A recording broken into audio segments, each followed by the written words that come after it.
Can AI save my struggling food business? I've been developing high-protein, healthy chips from scratch with the hope that it becomes a full-time business. Some prototypes have been pretty good. Oh, that's the best one. And others have been absolute disasters. But today, I'm handing the reins to artificial intelligence. Can AI actually create chips that are better than mine? Or is the hype all crunch and no flavor?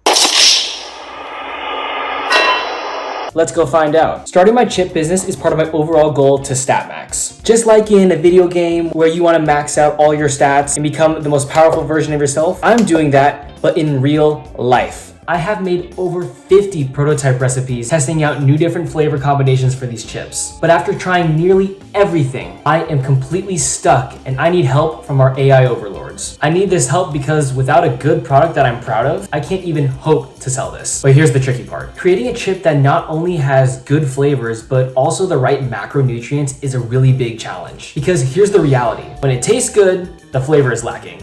And when the flavor is lacking, the macronutrients are good. And I'm hoping that AI can reconcile that and find a good balance. I've even looked at hiring a food scientist, but their rates are so expensive. And of course, as a small business, I want to keep my costs as low as possible. I mean, like, look at these rates. At that rate, I probably need to sell one or both of my kidneys. So then I had a brilliant idea. What if AI could do the exact same thing that an expert in the field could do? Well, now we're cooking. And if this doesn't work, maybe it's time to throw in the towel. Maybe after all this time working on the business, I'll have to call it quits and pursue my backup plan, which is becoming Bill Gates' adopted son. But here's the thing. If AI can actually solve this, it will completely redefine how food startup brands launch and define how AI and business can interact with each other. All right, ChatGPT, let's do this thing. Now, there are a number of ways that we can go about doing this. If I actually want AI to save my business and prevent it from going 6 feet under tomorrow, I need to maximize ChatGPT's capabilities. Remember, I'm not trying to beat AI like I'm prime Floyd Mayweather. I want it to genuinely help me out. Otherwise, I'm just wasting time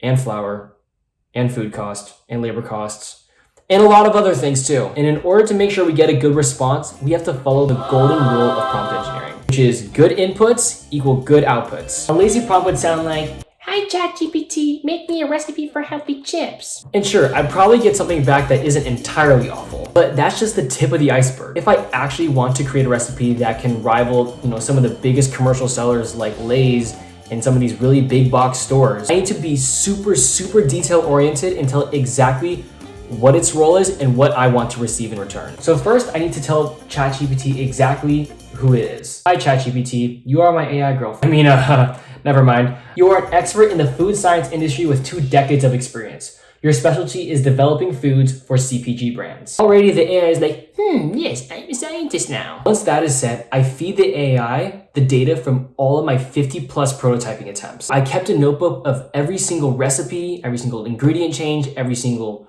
production change that I made over the course of months. Okay, so I just finished typing up a rough skeleton of the prompt that I'm going to give the AI. Let's take a quick look at it. So the first line right here, the brand is trying to be a wellness chip that targets upper middle class health conscious individuals. And my chips are not for everybody. This is who I'm trying to go for. And I want ChatGPT to know that. I have to put the ingredients here still. It's going to take a little bit of time. But then I have listed out here in very detailed steps what I'm currently doing to produce these chips and also what problems that arise as I'm cooking them. And lastly, I'm being ultra specific on the ask that I want ChatGPT to give me. How do I improve this recipe?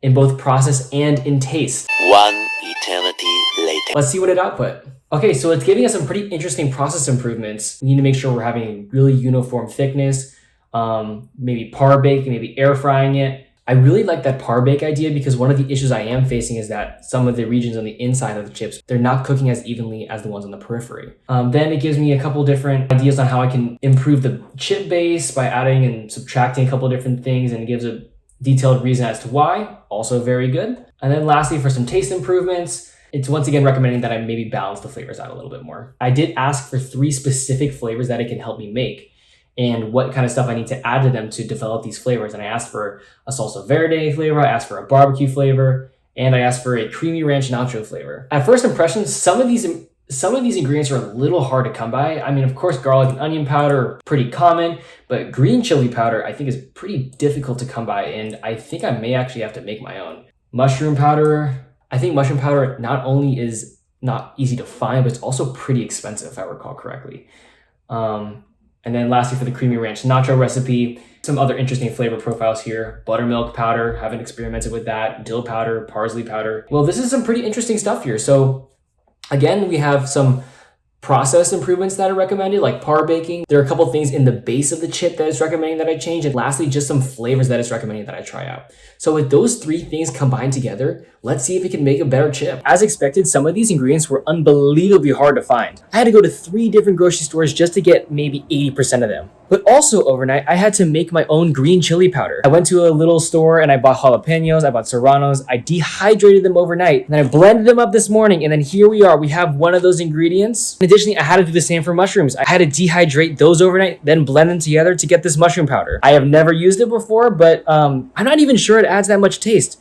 But we're gonna trust the AI and see what it does. All right, so here's the plan of attack. We're gonna make 4 different batches of chips. ChatGPT's base recipe, along with ChatGPT's 3 recommended flavors. But I definitely will know comparatively in my head how they stack up against my own chips.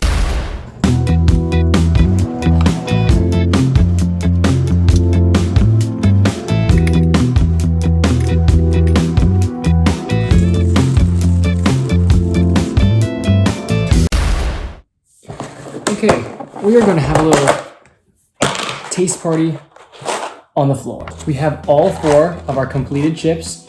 We got 3 of the guys in here, and we have 1 in here. This is the one that's only the base chip with no flavor modifications. This one right here is the barbecue. This one right here is the salsa verde. And this one here is the ranch, nacho ranch one. And we're going to rank them on a scale of 1 to 10 to see which one is the best and see if AI can really save my business. So let's start with the normal chip here, the one that has no modifications. That's incredible. The only thing I am noticing on these chips is that I did make them a little too thick. I should have made them thinner, which is also something that the AI had recommended. Yeah, not bad at all. I'd say 5 out of 10. Okay, next up we got the ranch flavored ones. This chip here has so much seasoning on it. Cheers. Wow, that's really good. That is really good. Oh my goodness. Yeah, I would buy that if it were at the store. That was really good. A really good bite. 6 out of 10. Okay, next up we're gonna try the salsa verde one, which is the one that I was most excited for because I had made the green chili powder this morning. So, oh yeah, that's good. Definitely has the kick. It's really good though. Wow, that's something. Once again though, the seasoning didn't adhere as well as I'd like it to, and it's kind of all floating around the bottom. But that being said, that seasoning is insane. Serranos and jalapenos for the win.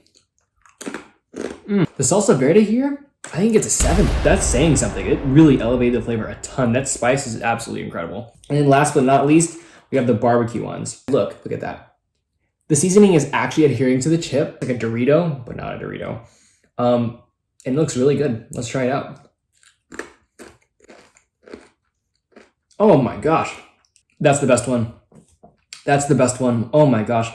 That's incredible. That's incredible. I want to eat another one. That's an 8. Barbecue, 8 out of 10. Guys, I cannot believe it. I cannot believe that the results have increased this dramatically just from one singular AI prompt. I mean, the ones that I had made previously were a 4 out of 10 at best. The AI freaking destroyed this challenge, guys. It was able to take my chips to the completely next level. And I cannot wait for the day when I get to share them with you. And someday, we're going to have them in Whole Foods. Because of that, we can consider this STATMAX challenge a success. And if you want to join this journey of STATMAX and keep working on yourself, then click subscribe right now. Bye.